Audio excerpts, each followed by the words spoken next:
But maybe Clark Judge from the Talk of Fame knows more. He'll remember that. Yeah, I'm sure he will.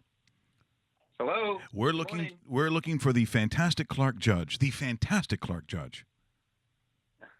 Well, I don't know that he's here. Hang on, listen. Hey, Clark. Yeah. Great having you this morning. By the way, Here I am. Yes. Yeah, I just I was signing some autographs. Hang on. I was going to say because What are you doing? was that the lousy Clark Judge who picked up the phone, but this one so much better. Yeah. Clark, great to have you on the show. Just so you know, I played a clip from 1982 when NBC was going to show during the strike period Canadian Football League games, and the reason I played it is I'm just wondering. Looking at the penalties sent down from the league to Crabtree and Talib, which I'm sure for the Players Association isn't going over big either. If we're betting people when the discussion comes up whether we're going to have football or not with the next CBA, are we saying 100% players are walking? No, we're not saying 100%. But certainly right now, a lot of it's posturing. I mean, what's going on right now, a lot of it's posturing because the players want some things that the league doesn't want to give up, and the league wants some things, for instance, like maybe a 17 or 18-game schedule that the players won't give. But right now it's positioning, posturing, that sort of thing. I don't think you can say that. Could it happen? Sure, it could happen. But there's some things that the players definitely want to get that they didn't in the last CBA. But there's some things that the league wants to, too. We've got plenty of time for the two sides to negotiate between now and then.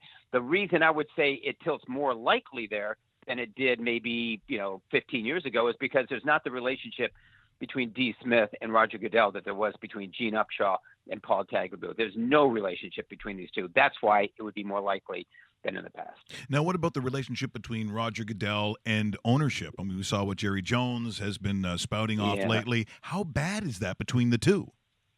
Well, I don't put a lot of faith in that. Man, there's some friction there. I mean, because they all realize what's going on lately, and what's going on is we're not talking about football games. We're talking about off the field endeavors, but he's still making them a lot of money. And honestly, what you've got with Jerry Jones to me is, and I think I spoke this to you before, but I think this is a guy who's, he's taking his ball and going home because he doesn't have Zeke Elliott. He's not going to be in the playoffs. I think he's upset, and he goes, I'm taking my bat and ball, I'm leaving. Well, the other ownership doesn't really feel that way. Some of the guys do. I mean, some of the guys are very disappointed, but you see they're working on an extension. He didn't want the extension because he wants him to know he's ticked off. Well, I think we all know he's upset with the Zeke Elliott situation. But, hey, where was he a year ago when Tom Brady got suspended 4 games for doing what? Nothing. I mean, nothing. They wanted to penalize the Patriots. There was no evidence tying Tom Brady to what happened, what they alleged to happen. And I saw that report, and I read through the whole thing. It was full of holes.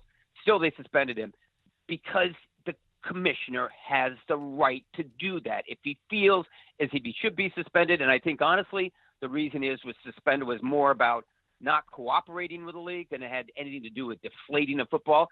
This thing is a little more serious, and I think, honestly, a lot more serious what Zeke Elliott's charged with. But the other side says, hey, he wasn't arrested. Well, I mean, Pac-Man Jones wasn't arrested either, except he was a recidivist. He kept doing things over and over again, and finally they said, enough's enough. But with Zeke Elliott, I think what happens here is that Jerry Jones, or what's happened, is Jerry Jones was upset because he was told or led to believe he wasn't going to be suspended. And not only was he was suspended 6 games. Well, kiss the playoffs goodbye. You've seen what's happened with Zeke Elliott out of the lineup. They're not the same. Dak Prescott doesn't look like Dak Prescott. And they're not going to be anywhere in January except the next tee. So I think this is more about a personal thing that Jerry's got going. Eventually, he'll settle down. Robert Kraft has settled down. Hey, the suspension for Brady, honestly, was the best thing that ever happened to him. And they won the Super Bowl.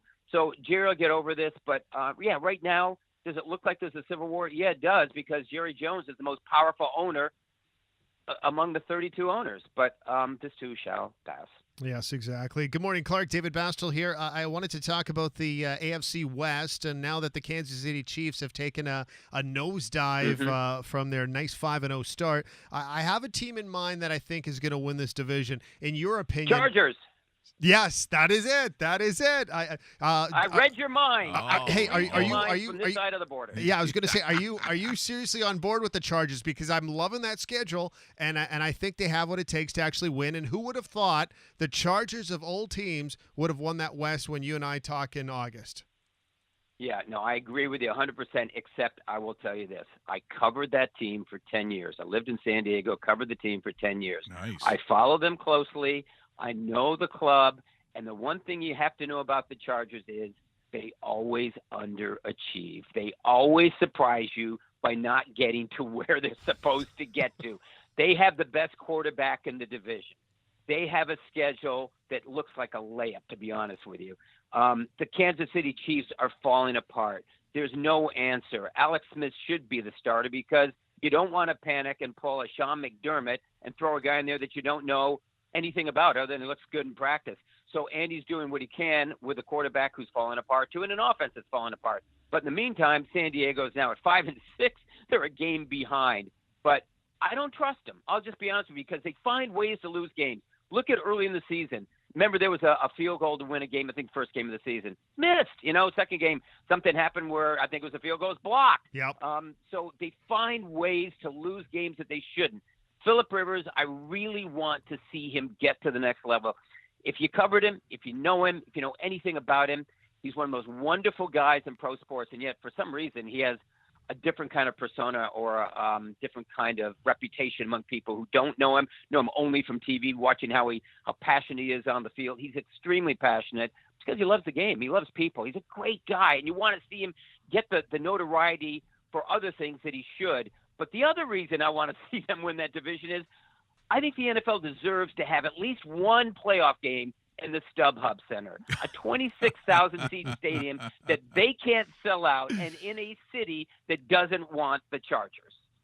Well, I thought you were going to say the other reason was you have a lot of money on the Chargers, which I thought, wow, that's interesting. But and I'll tell you something else, Clark, that's interesting. As you were talking about Phillip Rivers, this is the most different perspective that I've ever heard on any show, on any station, on any program, either locally or nationally. And I always say the same thing, that, the perspective that we have on the outside, that bubble looking in, isn't necessarily the truth. I thought that was really an interesting take on a guy who the perception is an immaturity, the perception is a short fuse, all those other things which you're saying, quite frankly, aren't true.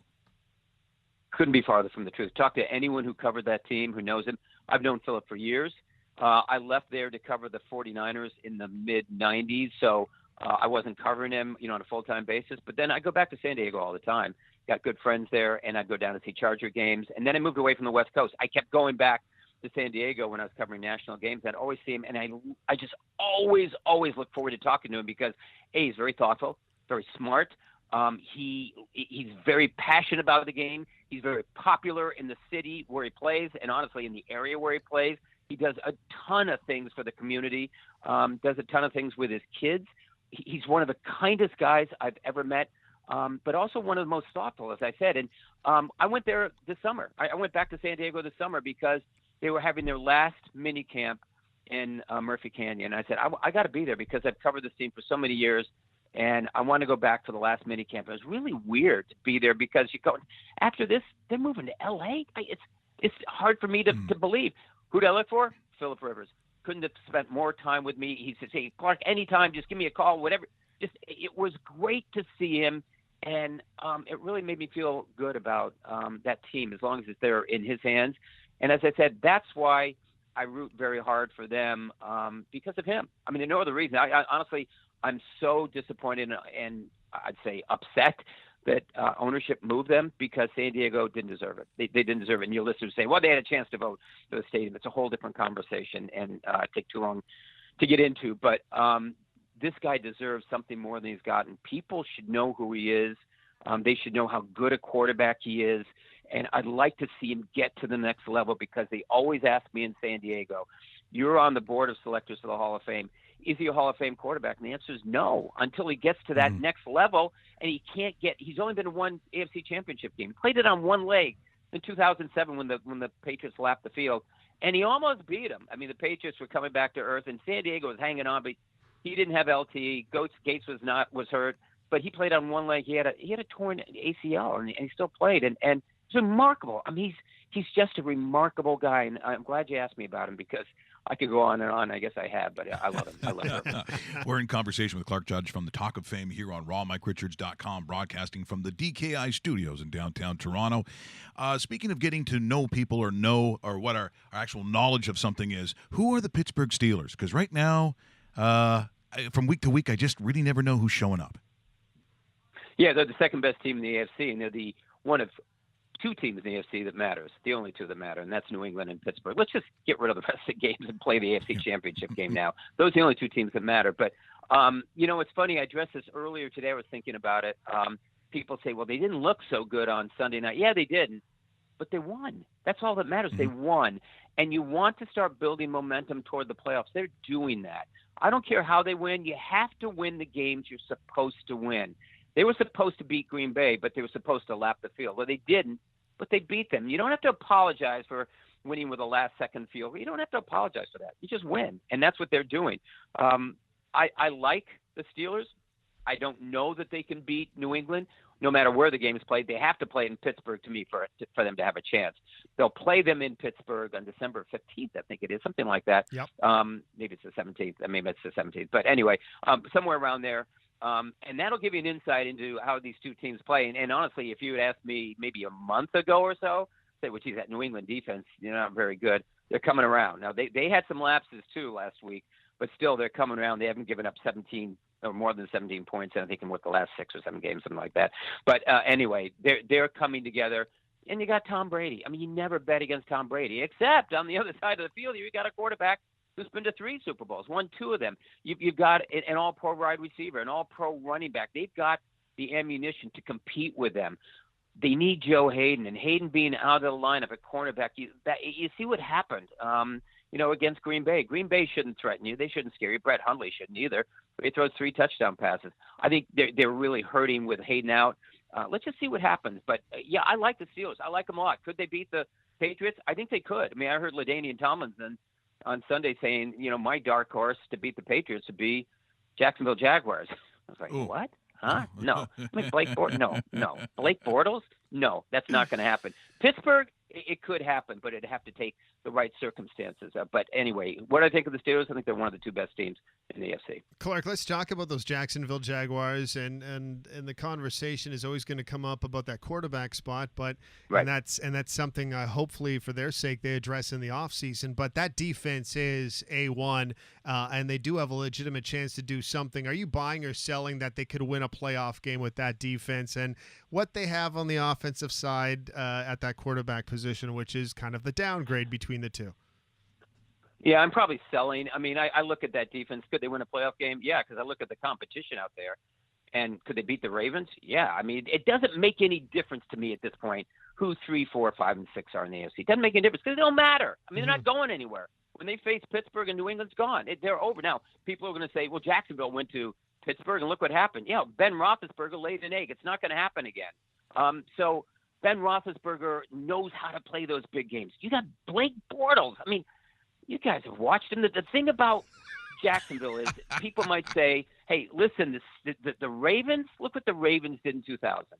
They went to the Super Bowl and won it with a great defense, with a running game, and without a great quarterback. And that was Trent Dilfer. Okay, yeah, that's right. And they won easily. So let's look at Jacksonville. Great defense, running game, not a great quarterback. Why couldn't it happen again? For this reason. Baltimore had a quarterback who didn't screw up, and he was able to win games if he had to, and that's Trent Dilfer. He didn't make key mistakes. This guy makes mistakes all the time, and that's what kills him. You saw at the end of the game there, they were driving for what should have been a game-winning field goal, and he throws the interception. I mean, that's who he is, and he just makes too many of those mistakes for this team to go far. But again, as I said, I look at the rest of that field. Could they beat Tennessee? They're the 3rd seed.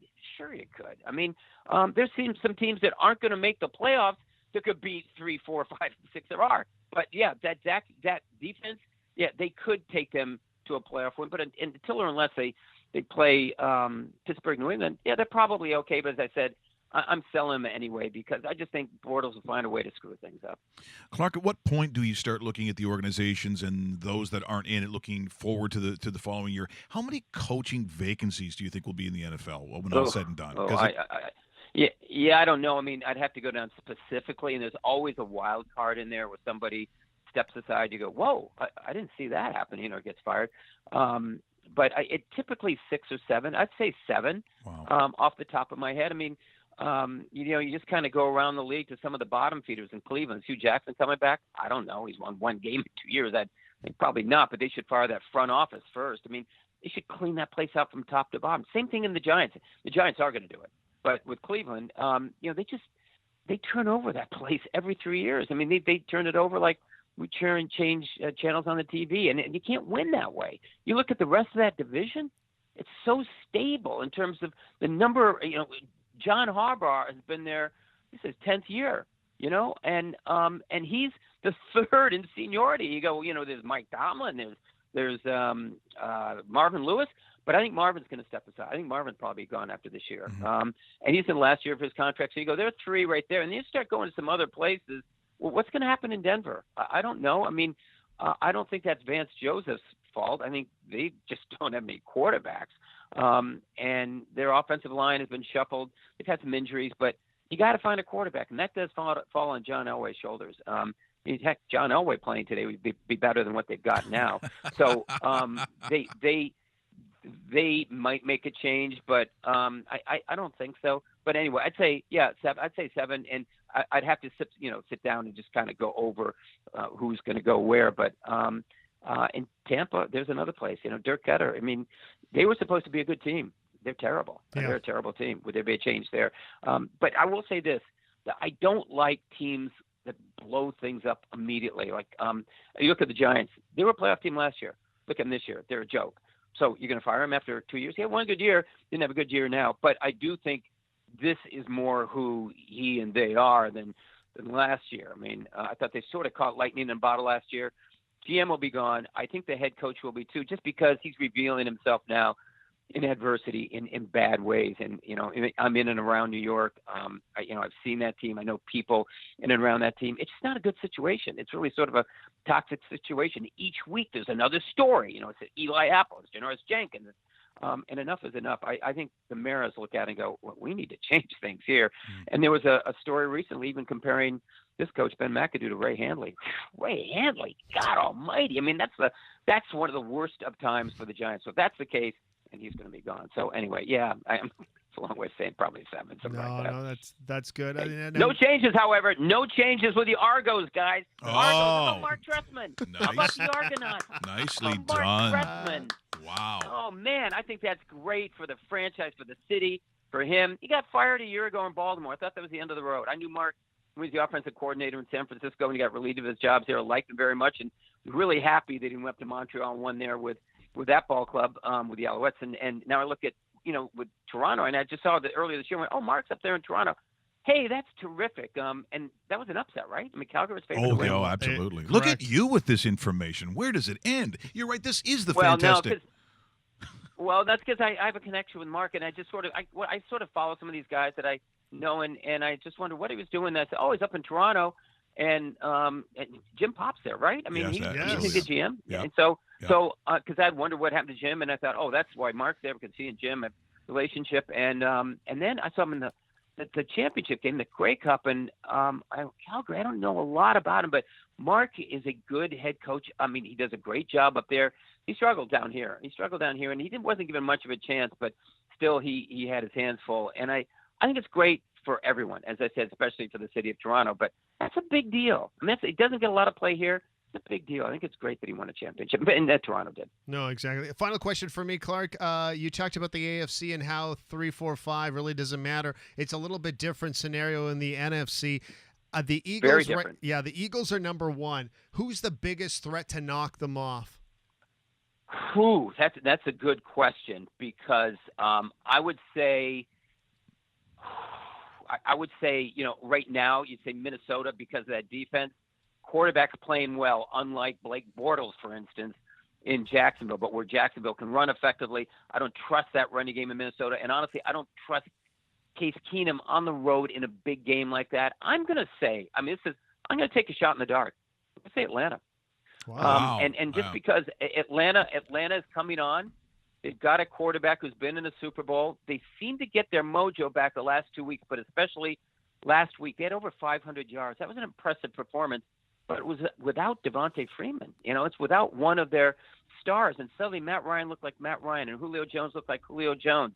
And Steve Sarkisian looked like, well, Kyle Shanahan, and that's good. That's all good for them.